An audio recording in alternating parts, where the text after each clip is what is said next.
May the words of my mouth and the meditations of all our hearts be acceptable in your sight, O Lord, our strength and our Redeemer. Amen. Amen.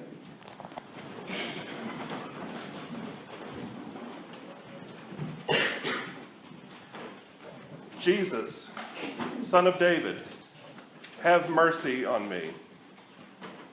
Son of David, have mercy on me. How often have we each found ourselves in situations in which we feel like no matter how loudly we talk or how much we try to draw attention to ourselves, we're not being heard? How often have we felt like we're being overlooked and ignored? How often have we felt, in the words of John the Baptist, that we're a lone voice crying out in the wilderness? In today's gospel reading, this is the very thing confronting Bartimaeus. A solitary blind beggar sitting on the side of the road from Jericho to Jerusalem, he is ignored and silenced. Like all of us, he is someone. He was important enough that the writer of Mark, alone among the synoptic gospels, names him, and more importantly, gives him a heritage, son of Timaeus. Despite being named, however, despite being given a heritage, what do we find? A man desperate to be remembered, he is instead one others are anxious to forget. The crowd following Jesus on this particular day was on its way to the annual celebration of Passover, the remembrance of the time when God, through Moses, led the Jewish people to freedom from slavery in Egypt. What's ironic here is that in their enthusiasm to celebrate their own freedom, these pilgrims were quick to ignore one who was experiencing his own bondage created out of blindness and poverty. Some may have glanced in his direction as they walked by and quickly looked away. Many others may have made a point of moving to the opposite side of the road to be as far away as possible, the out of sight, out of mind reflex.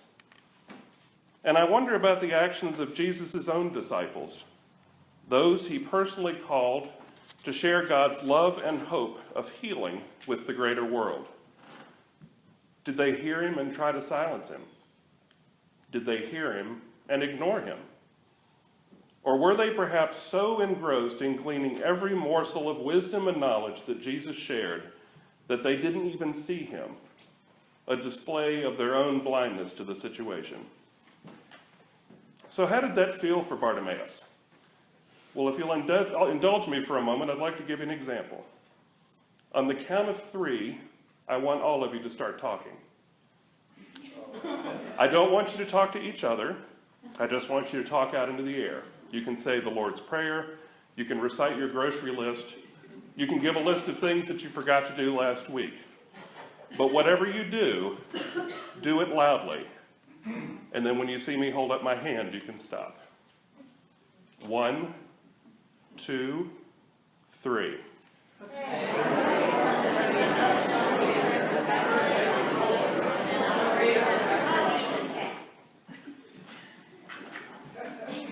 So tell me, which one of you heard Bartimaeus? Hard to tell, isn't it? There are only a few dozen people in this room, and yet you couldn't hear Amanda repeating the lines of desperation uttered by Bartimaeus.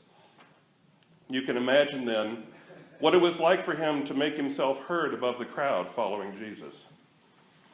Keep in mind, there weren't just a few dozen folks following him. This was a large crowd. According to the original Greek, it was a substantial crowd. Now, even with all the details we find in this narrative, there's a lot left to the imagination. I sometimes think that's one of the most beautiful things about the Gospels. There's just enough there to tell us the basic story and give us clues to the deeper message. But there are also spots where it's up to us to fill in the blanks. This is one of those moments when my imagination kicks in. At the moment Bartimaeus is acknowledged by Jesus, I see something powerful take place that isn't recorded in the gospel.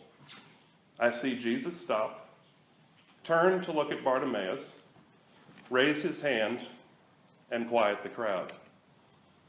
And in that briefest moment of silence, Bartimaeus hears clearly the voice of the one calling him from life in the margins to a new life with God.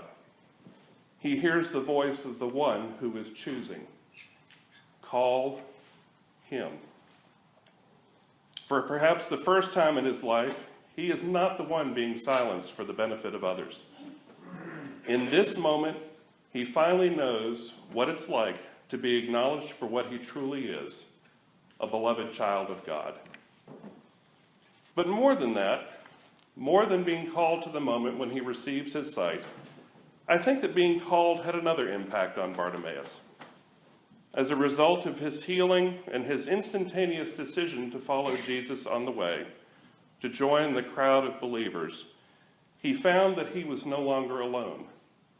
For you see, to me, his blindness didn't just remove his ability to visually connect with others. It robbed him of the opportunity to personally connect with those around him. Loneliness and blindness were themes explored by the priest and writer Henry Nouwen. For Nouwen, there are two types of each. There is the loneliness whereby we're out of touch with God and are anxious to find something that gives us belonging and intimacy. The other comes from an intimacy with God that is deeper and greater than our own feelings and thoughts can capture. As Nouwen writes, we might think of these two kinds of loneliness as two forms of blindness. The first blindness comes from the absence of light, the second from too much light. The first loneliness we must try to outgrow with faith and hope. The second we must be willing to embrace in love. So what are we left with? At the core of this story, we're confronted simply by this: a man who could not see and a crowd that would not see. Now, while not blind, Job was also one whose physical affliction set him apart from the world. It's a well-known story that easily comes to mind whenever our own lives seem to be filled with pain and chaos.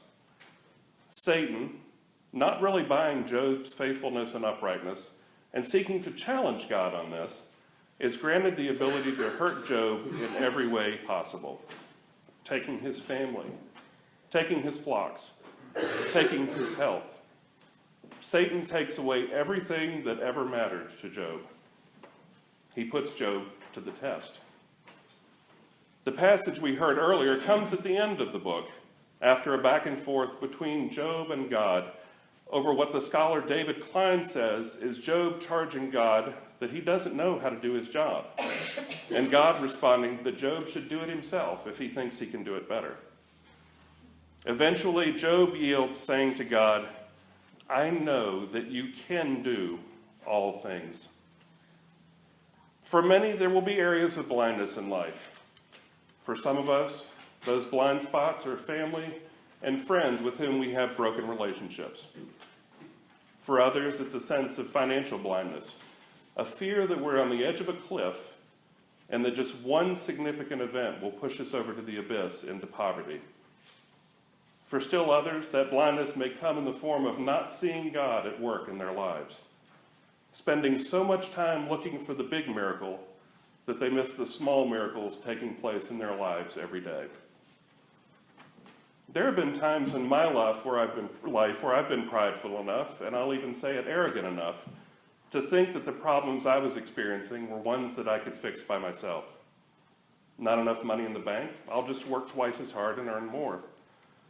A problem in a relationship with a friend or family member? I'll just work twice as hard to rebuild the bridge, to be the fixer.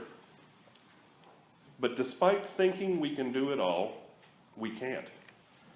No amount of hard work or working to be the fixer will ever help us or anyone else pull out of the problems alone. No, to find the way out of the pitfalls we all experience in life, we need what Bartimaeus and Job had: faith. And neither of these men acted alone. They yielded their problems over to God.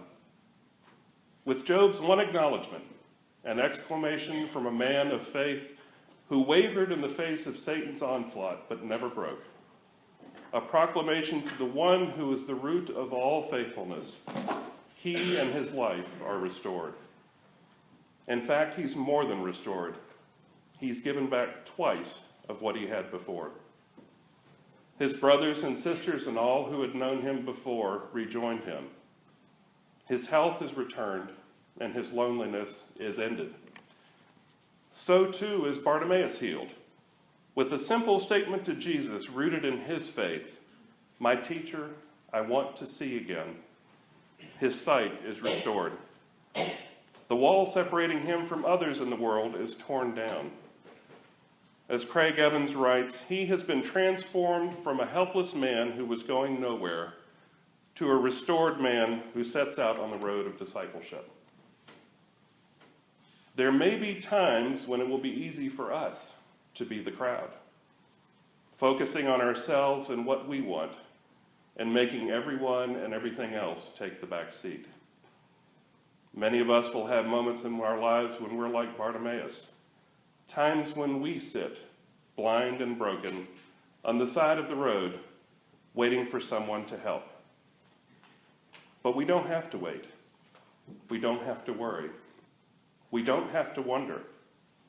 We only need to trust, to ask, to receive. Jesus, Son of David, have mercy on me.